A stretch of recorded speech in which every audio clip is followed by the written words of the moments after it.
Bagaimana upaya agar dosa dan maksiat dapat mengantarkan ke surga? Subhanallah jamaah. Iya, memang ada ungkapan sebagian salafus saleh itu, rubba ma'asiyah, ada banyak kemaksiatan yang mengantarkan pelakunya ke surga.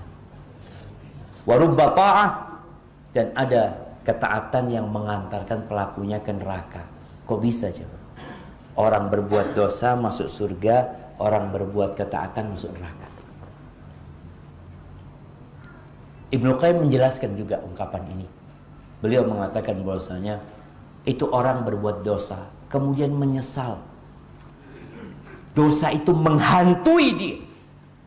Kemanapun dia pergi, dia ketakutan dengan perbuatan dosa yang sudah dia lakukan. Sehingga dengan itu dia berusaha untuk memperbaiki diri, menghapuskan kesalahan dia, yang akhirnya masuk surga dengan taubatnya. Artinya gara-gara dosa itu dia bertobat jadi orang baik kemudian. Ingat cerita seorang wanita, gara-gara berzina, dia datang menjumpai Nabi SAW. Dia mengatakan, ya Rasulullah, ini hubla minaz zina. Ya Rasulullah, aku ini hamil dari hasil zina. Fatahhirni, sucikan aku. Kata Nabi SAW, engkau pulang sampai engkau melahirkan anak itu. Nih, orang itu harus belajar tentang agama Islam dengan baik. Nabi SAW tidak bertanya dengan siapa engkau berzina. Nggak ditanya. Nggak dicari dengan siapa. Siapa yang menghamilimu? Nggak ada.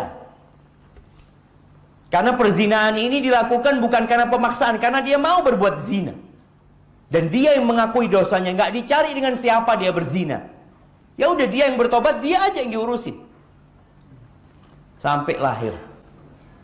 Ketika lahir dia bawa, ya Rasulullah, bayangin ya, 9 bulan perempuan ini memikirkan dosa dia. Dia datang lagi kepada Nabi SAW, ya Rasulullah, aku sudah melahirkan bayi ini ya Rasulullah, sucikan aku ya Rasulullah. Kata Nabi SAW, engkau balik, engkau susui dulu anak itu. Iya ya Rasulullah, pulang dia. Setelah pulang disusui itu anak, selesai disusui, dia datang menjumpai Nabi SAW.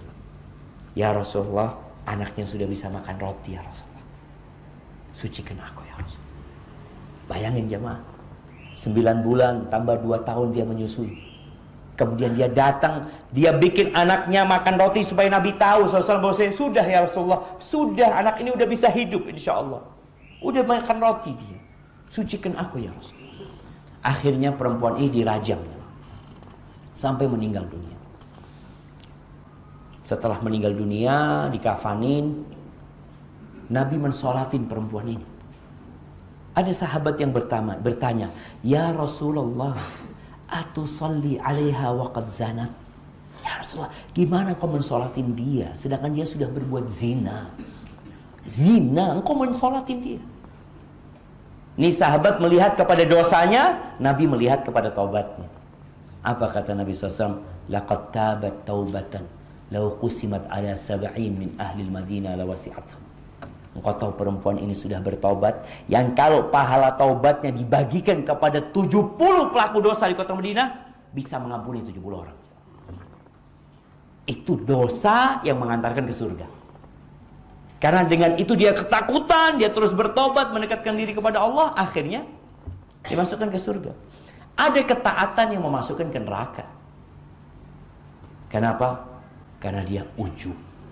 Saya ini alhamdulillah Pak Ustaz, umroh sudah 27 kali, haji sudah 5 kali, alhamdulillah masjid-masjid anak sudah bangun, ini itu, insya Allah anak ini sudah siap nunggu kematian Pak Ustaz. Ada orang-orang yang ujub, hati-hati. Ujub itu termasuk yang menghancurkan kita. Maka jangan sampai kita berbuat ketaatan yang membuat kita masuk neraka. Disinilah di antara hikmah dosa.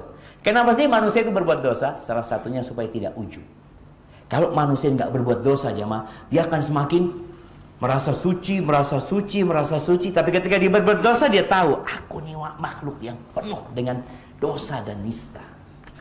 Barakallahu fikum.